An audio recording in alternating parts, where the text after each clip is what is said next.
Hello guys, it's Martin here, and in this video I'm going to answer a great question I got from someone who has just watched my video about how to negotiate the best prices with Chinese suppliers. So if you haven't watched that video, you can find it. You can watch that video and find out how you negotiate the best prices. It's a strategy that not many people are using. I use it myself and it's very efficient, and you'll save a lot of money by doing it. So make sure you watch that video as well. But this person who was replying to my video about how to negotiate the best prices in China, said that he or she wanted to do business with Chinese suppliers but was afraid of being scammed and lose money to some of these people that are just going to steal money from you. There are some of them, and I have met some of them, and I am not doing business with them anymore. So it's very important that you are doing your own due diligence when you're looking for Chinese suppliers. But in this video, I will just step by step showing you how I am doing it and what I am looking for. So don't take it for granted that what you are watching in this video is exactly the way you should do it. It's the way I do it, so there is no guarantee. I'm not promising anything, but at least I can help you on your way to start your business with Chinese suppliers. So let me show you how this is working and what I am doing when I do this business with people I don't know about. So it's all about finding out as much as possible, of course, because what you're looking for is to make a long-term relationship with that supplier, because the longer it is, the more guarantee and the much more confident you will be when you're doing business over a long time with that supplier. So let me show you how I do it. And I have in this video, I am making a slideshow. It can be a little bit boring, but the reason I'm doing it is because I want you to go back and watch the slides as they are, or maybe take a screenshot of them so you can use them for your research when you are finding these suppliers or when you're dealing with these suppliers. All right, so let's go into it now. How to use the right supplier for your business is absolutely key when you do business. Get a good start.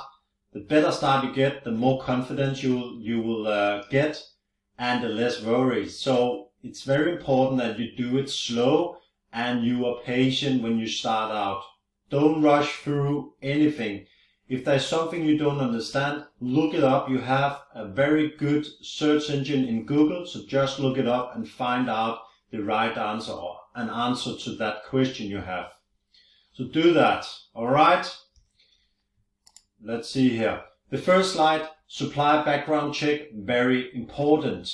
So when you are in contact with the supplier, that can be over Skype or over Alibaba, then ask them for their phone number so you can call them. Just call them and ask them some questions, all the questions you have, but most important, ask them for customer references. So when they can deliver a customer reference, that's why you can call that person and get even more information out of that supplier. Really important that you do that. If you're afraid of calling, then ask some of your friends to do it. It's really crucial that you're doing it. Next thing is, make sure that the company has a proper website. If you can't find a website, it's a big red alert. I'm not sure I would do business with them, because that means that they're not a stable supplier. They're not really looking to market their website or their company in general. So make sure that they have a good website you can see some information on.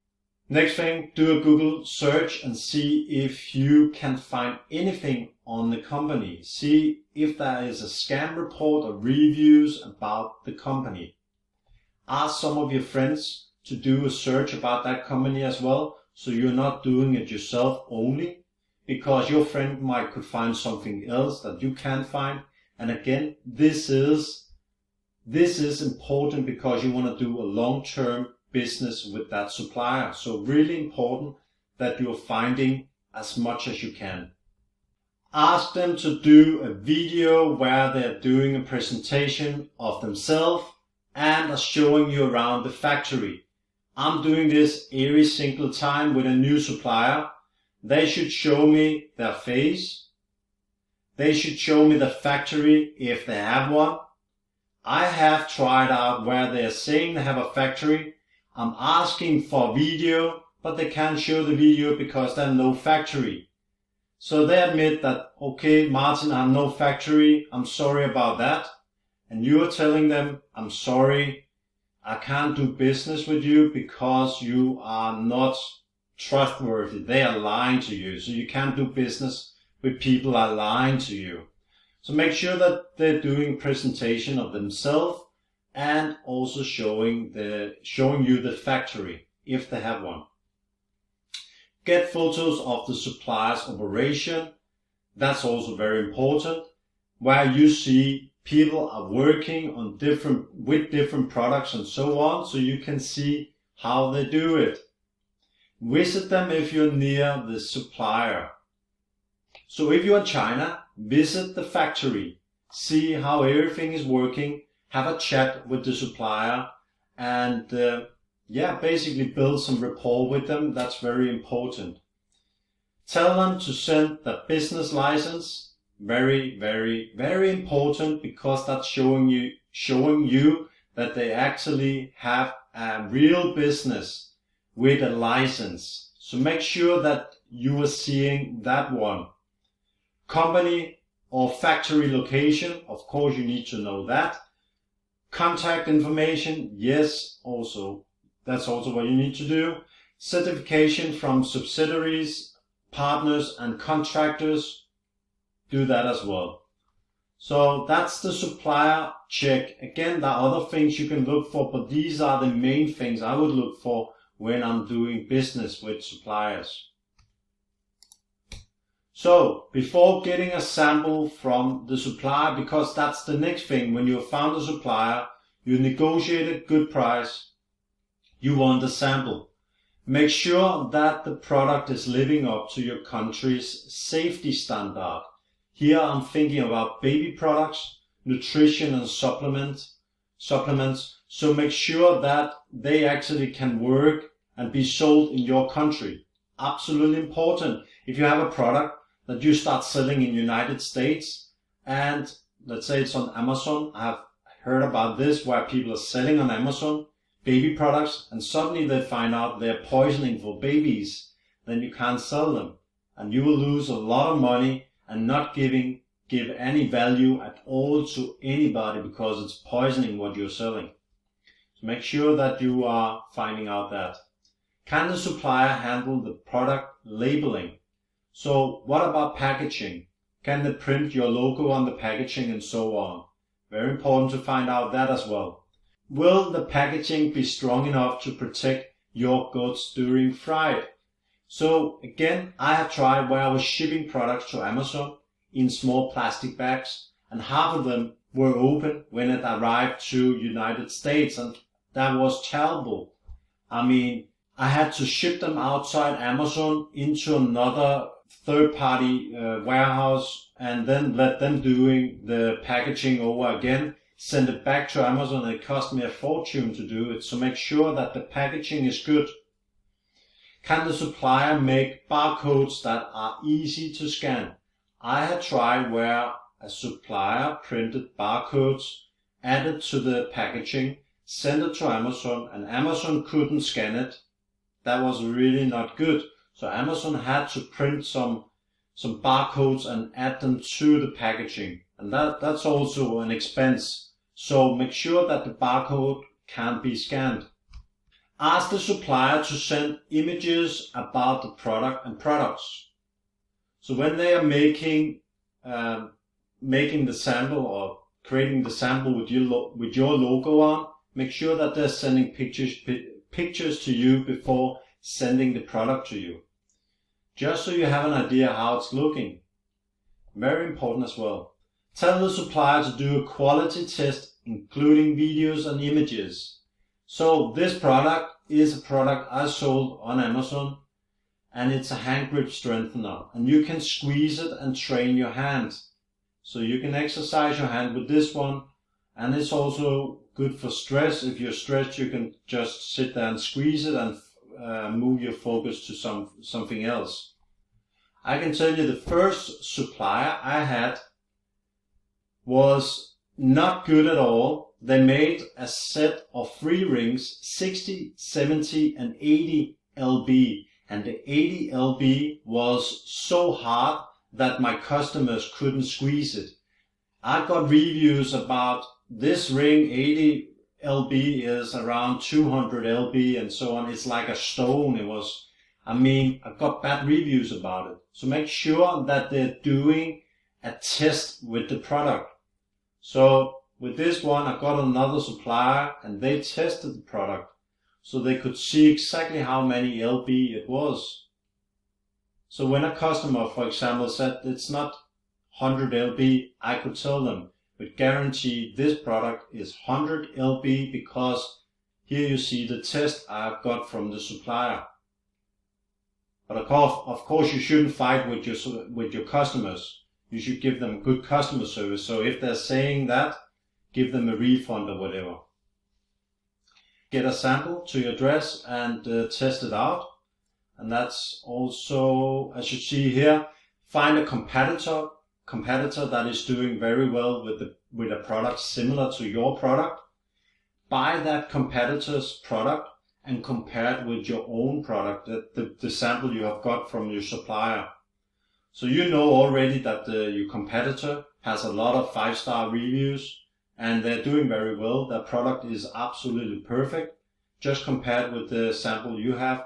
So you can easily find out what is wrong with the sample if there is anything wrong. So that's a very good way to do it, and also making you confident that the product you are launching on Amazon or eBay or wherever you're launching it is in a good quality. When you make your first order has to be small. Don't order 2,000 units. Make sure you're making the order as small as possible because there is no rush. You need to test out different things. I'll come back to that in a moment. And the deposit, you are paying 30%, no more than 30%, not 50%. It should be 30% from the start, and then the rest is 70%. The orders should be small, and because you want to test different things, how well they do, how well do they do the production, so you stay updated. You can see how they're actually doing the production, and can they deliver on time? If they're 2 months late, would you like to work with a supplier that is 2 months late every time? No, thank you. How are you connecting with the supplier? Are you and the supplier a good match? If not, you should not work with them at all, because I have tried where the supplier was absolutely not easy to talk with. They didn't want to really give me the information I was asking for, and they actually got angry very often. I don't want that. I don't have time for it. So be very picky when you're finding suppliers. Do they keep you updated? That's very, very important that they keep you updated constantly with videos and photos and so on, so you can follow the production. So as I said, what I've told you in this video is not a guarantee for anything. Do your own due diligence. And a thing I forgot to mention is that there are third-party companies out there that can help you with the product inspection. They can help you with product sourcing, supplier verification, or shipping. They can basically help you with everything. You just have to tell them what to do, and then they will do it for you. And I've had product inspection from third-party companies for less than $300. So you can do it very cheap, and it's absolutely important that you are not worried about if the product is in a good condition when it arrived to Amazon, for example. So do that. If you are nervous about something, just hire someone else to look after the product, or at least inspect the product in general. So do that, and there are plenty of websites out there that can help you, or companies out there that can help you. So you can find them by doing a Google search, very, very easy. Or you can also find groups on Facebook where people are talking about exactly this, and they can even come up with something that is more specific than what I can tell you in this video. So do that, and I hope you have found this video beneficial and you have enjoyed it. Otherwise, subscribe to my channel so you can stay updated for upcoming videos. I will post every week. Thanks for watching and have a great day.